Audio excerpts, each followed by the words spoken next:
26 फरवरी Switzerland के Geneva शहर में दो दुश्मन ताकतें बैठी थी, अमेरिका और ईरान। ओमान के डिप्लोमेट्स के जरिए इनडायरेक्ट न्यूक्लियर टॉक्स हो रही थी। बाहर न्यूज एजेंसियां खड़ी थी और फिर ये खबर आई कि सिग्निफिकेंट प्रोग्रेस हुई है ईरान और इजराइल के बीच। उस दिन आम इंसान ने चैन की सांस ली। सबको लगा मिडल ईस्ट एक बड़े खतरे, एक बड़े तबाही से बच गया। लेकिन जिनेवा की उन फाइलों में इंक अभी सूखी नहीं थी। 28 फरवरी की रात तेहरान का आसमान मिसाइलों से रोशन हो गया। जो हाथ पीस का मैसेज दे रहे थे, उन्हीं हाथों ने मैसवी स्ट्राइक का ऑर्डर दे दिया और खबर आई सुप्रीम लीडर आयतुल्लाह खमेनी और उनका परिवार शहीद हो गया। इजराइल अमेरिका हमले में ईरान की सुप्रीम लीडर की मौत। IRGC ने की पुष्टि, कहा हमने एक महान नेता खो दिया।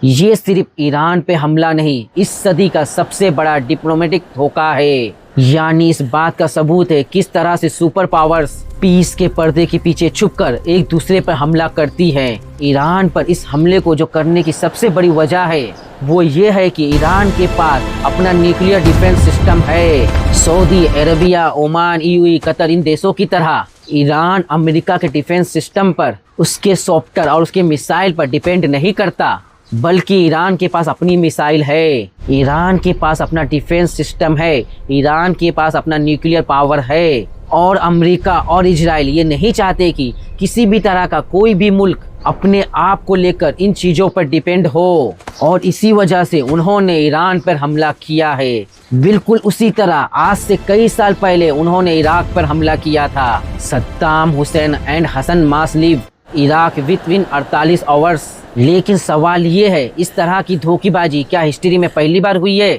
बिल्कुल नहीं। सूरतुन नबी को उठाकर पढ़िए। जंगे अहजाब और सूले हुबिया के बाद दुश्मनों ने इस स्टेट को इसी तरह ब्रेक किया है, आप सल्लल्लाहु अलैहि वसल्लम को धोखा दिया है। लेकिन सोचने वाली बात यह है कि इस वक्त हमारा पॉलिटिकल रिस्पॉन्स क्या होना चाहिए। इस सिचुएशन को लेकर हिस्ट्री में देखिए, इस बात की गवाही है। पॉलिटिक्स के इस खेल में नुकसान सिर्फ आम आदमी का हुआ है। चाहे सूडान हो, इराक हो, लीबिया हो, सीरिया हो, जुल्म सिर्फ मासूमों पर ढाया गया है। मेरी आपसे गुजारिश है, इस सिचुएशन को सिया सुन्नी की लेंस से मत देखिए। इसी सिया सुन्नी की वजह से ये ताकतें बहुत ज्यादा सुपर पावर बन चुकी है, क्योंकि ये जानते हैं जब तक हम फिरकों में बटे रहेंगे तब तक हम यूनाइट नहीं हो सकते। और यही वजह है कि हर मुस्लिम कंट्री अलग अलग अपना अपना देख रहा है, कोई किसी का साथ नहीं दे रहा है। अगर हो सके तो इस रमजान अपने इल्म को बढ़ाए और कुरान को समझिए, आप सल्लल्लाहु अलैहि वसल्लम की जिंदगी को समझिए। सिया सुन्नी बरेलवी के ऊपर उठकर अपने आप को अल्लाह का बंदा और हमारे प्यारे नबी सल्लल्लाहु अलैहि वसल्लम की उम्मत समझिए।